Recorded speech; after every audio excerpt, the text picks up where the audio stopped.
Monsieur Noblecourt, à vous la parole. Merci, bonsoir à toutes et à tous. C'est vrai que c'est un bonheur de vous voir réunis aussi nombreux pour un débat aussi essentiel, au moment où finalement ce qui a généré la création du collectif Grenoble Nouvelle Ère, que je vais vous présenter maintenant, c'est le sentiment à la fois que notre ville finalement avait abdiqué son modèle de développement, qui est un modèle fondé sur la mixité sociale et sur la volonté de partager à la fois des projets urbains, des solidarités, la capacité à porter ensemble les grands défis qu'affronte aujourd'hui notre société, mais aussi cette conviction que la gauche se perd quand son discours devient totalement décorrélé de ses actes. Et quand, à côté d'intentions généreuses, on a des politiques publiques qui font systématiquement le choix de fragiliser les territoires déjà fragiles, les personnes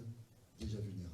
Ce qui a motivé la création du collectif Grenoble Nouvelle Ère, qui est donc un collectif citoyen qui a lancé un appel avant l'été, signé maintenant par 700 grenobloises et grenoblois, soutenu par 6 partis politiques de gauche et écologistes, le Parti socialiste, le Parti radical de gauche, le mouvement républicain et citoyen, la gauche républicaine et socialiste d'Emmanuel Morel et Marie-Noëlle Lienemann, le mouvement Go-Citoyenneté, que chacun connaît bien ici, qui est un mouvement politique local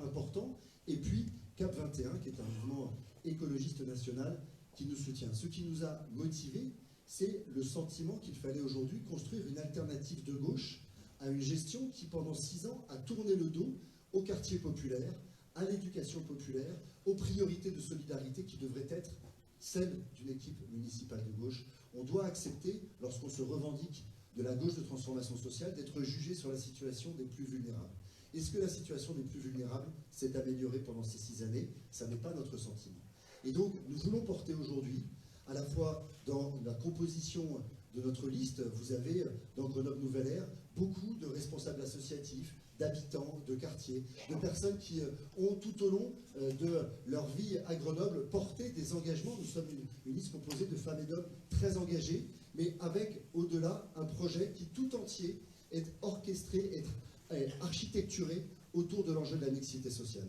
Mixité sociale dans la transition écologique, dans les mobilités, dans l'appropriation des modes doux de développement, mixité sociale dans le projet éducatif, nous allons en parler maintenant, mixité sociale dans le projet urbain, parce que nous considérons que trop de temps a été perdu, trop de moyens ont été ignorés pour faire vivre cette mixité aujourd'hui, à la fois dans l'habitat et dans les politiques publiques. Nous sommes aujourd'hui porteurs d'une alternative de gauche et citoyenne pour Grenoble.